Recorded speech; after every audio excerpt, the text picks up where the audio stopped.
মশা মারতে কামান দাগা। হ্যাঁ, ঠিকই শুনেছেন, দেশে মশা মারতে এখন কামান দাগা লাগার মতো পরিস্থিতি তৈরি হয়েছে। রাজধানীর অভিজাত এলাকা থেকে ঘনবসতিপূর্ণ এলাকা, সর্বত্রই দাপট দেখাচ্ছে মশা। ছোট্ট এই প্রাণীটিকে নিয়ন্ত্রণের জন্য একের পর এক প্রকল্পে হাজার হাজার কোটি টাকা ব্যয় হলেও কোনোভাবেই কমানো যাচ্ছে না এর উপদ্রব। বাড়ছে মশাবাহিত রোগ, মৃত্যু ও আক্রান্তের সংখ্যা। মশার যন্ত্রণায় অতিষ্ঠ হয়ে দিনেও মশারি টাঙিয়ে থাকছেন অনেকেই। সবার ভরসা মা, আর মায়ের ভরসা এসিআই অ্যারোসল। 50 বছরেরও বেশি সময় ধরে পরিবারের সুরক্ষায় এসিআই অ্যারোসল। তাদের অভিযোগ, আগে মশক নিধনে নিয়মিত ওষুধ দেওয়া হলেও এখন আর দিতে দেখা যায় না। তাছাড়া যে ওষুধ ব্যবহার করা হয় তাতে মশাও মরে না। অভিযোগ আছে, ফগার মেশিন চালানোর কিছুক্ষণ পর আবারও মশা স্বাভাবিক হয়ে যায়। ঢাকার 2 সিটি কর্পোরেশনে মশার উপদ্রব না কমলেও প্রতি বছর বাজেট বরাদ্দের পরিমাণ বাড়ছে। বাজেট বাড়ার সঙ্গে সঙ্গে বৃদ্ধি পাচ্ছে মশাও। এ যেন জ্যামিতিক হারে বাজেট ও মশা বাড়ার প্রতিযোগিতা চলছে। সবচেয়ে বিস্ময়ের কথা হলো, এই সংকট থেকে উত্তরণের কোনো দাওয়াই মিলছে না। পরিসংখ্যান বলছে, উত্তর সিটি কর্পোরেশনে গত 10 বছরে মশক নিধনে প্রায় 560 কোটি টাকার বেশি অর্থ বরাদ্দ দেওয়া হয়। ডিএনসিসিতে 2015-16 অর্থ বছরে মশক নিধনে বাজেটে বরাদ্দ দেওয়া হয় 11 কোটি 95 লাখ। 2016-17 অর্থ বছরে 16 কোটি 85 লাখ টাকা। 2017-18 অর্থ বছরের বাজেট 17 কোটি 50 লাখ টাকা। 2018-19 অর্থ বছরে 17 কোটি 50 লাখ টাকা। অন্যদিকে 2019-20 অর্থ বছরের বাজেট 58 কোটি টাকা। 2020-21 অর্থ বছরে 50 কোটি 50 লাখ টাকা। 2021-22 অর্থ বছরে মশক নিধনের বাজেট 51 কোটি 53 লাখ টাকা। 2022-23 অর্থ বছরে 52 কোটি 50 লাখ টাকা এবং 2023-24 অর্থ বছরের বাজেট 87 কোটি 50 লাখ টাকা। সর্বশেষ 2024-25 অর্থ বছরে বাজেট বরাদ্দ দেওয়া হয় 110 কোটি টাকা। এর মধ্যে মশা নিধনের কীটনাশক কিনতে ব্যয় ধরা হয় 65 কোটি টাকা। বাকি অর্থ ফগার, হুইল, স্প্রে মেশিন ও পরিবহন, ব্লিচিং পাউডার ও জীবাণুনাশক এবং মশা নিয়ন্ত্রণের যন্ত্রপাতি কিনতে বরাদ্দ রাখা হয়।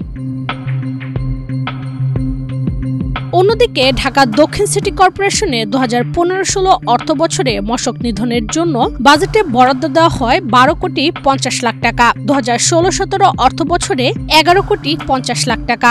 2017-18 অর্থ বছরে 25 কোটি 60 লাখ টাকা। 2018-19 অর্থ বছরে 26 কোটি টাকা। 2019-20 অর্থ বছরে 32 কোটি 75 লাখ। 2020-21 অর্থ বছরে 20 কোটি 2 লাখ টাকা। 2021-22 অর্থ বছরে 31 কোটি 2 লাখ টাকা। 2022-23 অর্থ বছরে 27 কোটি। 2023-24 অর্থ বছরে 38 কোটি 83 লাখ এবং সর্বশেষ 2024-25 অর্থ বছরে 44 কোটি 47 লাখ টাকা বরাদ্দ দেওয়া হয় মশক নিধনে।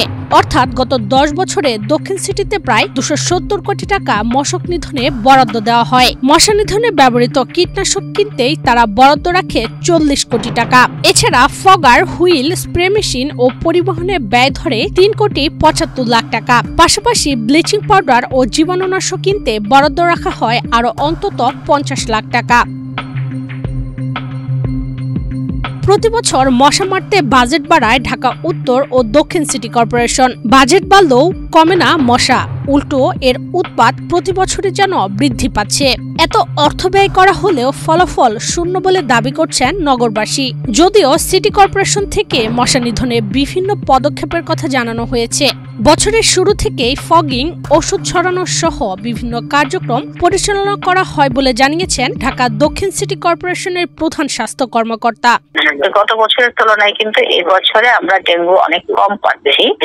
আর আমাদের ঢাকা দক্ষিণ সিটি কর্পোরেশনও যদি ডিসি হেলথের রিপোর্টটা দেখি সেখানে অনেক বেশি আসবে, কিন্তু আমরা যাচাই বাছাই করে আমার পেশেন্ট গুলো আমরা ওয়েবসাইটে দেই, ওখানে অনেক কম আছে এবং ডেঙ্গু এই অগাস্ট মাসের পিক সিজনে ডেঙ্গুটা অনেক কন্ট্রোলে আছে। ডেঙ্গু প্রতিরোধে সরকারের পক্ষ থেকে নানা ধরনের উদ্যোগ নেওয়া সত্ত্বেও প্রতি বছর ডেঙ্গুতে প্রাণ হারাচ্ছেন বহু মানুষ। ডেঙ্গু রোগ প্রতিরোধে সরকার এবার বিজ্ঞান ভিত্তিক ও যৌথ উদ্যোগে নতুন পথে হাঁটছে। পাবলিক প্রাইভেট পার্টনারশিপের মাধ্যমে ওলবাচিয়া ও সেরোলজিক্যাল জরিপে জোর দিচ্ছে স্বাস্থ্য ও পরিবার কল্যাণ মন্ত্রণালয়। সেরোলজিক্যাল জরিপ পরিচালনার মাধ্যমে দেশের বিভিন্ন অঞ্চলে ডেঙ্গু রোগের সংক্রমণের হার ও অ্যান্টিবডির উপস্থিতি নিরূপণ করা হবে।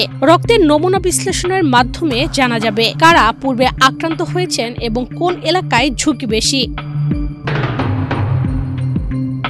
অন্যদিকে ওলবাচিয়া পদ্ধতি প্রয়োগ করে এডিস মশা নিয়ন্ত্রণের উদ্যোগ নেওয়া হবে। এই পদ্ধতিতে মশার দেহে এক ধরনের ব্যাকটেরিয়া প্রবেশ করানো হয় যা ডেঙ্গু ভাইরাস বহনে বাধা সৃষ্টি করে, ফলে মশা কামড়ালেও ভাইরাস ছড়ায় না।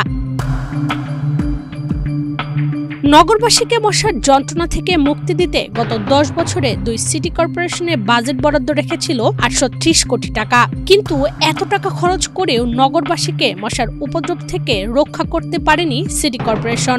তাই তো বলাই যায় মশা মারতে কামান দাগাও বিফলে যাচ্ছে। ইশরাত চৈতি, বাংলাদেশ প্রতিদিন।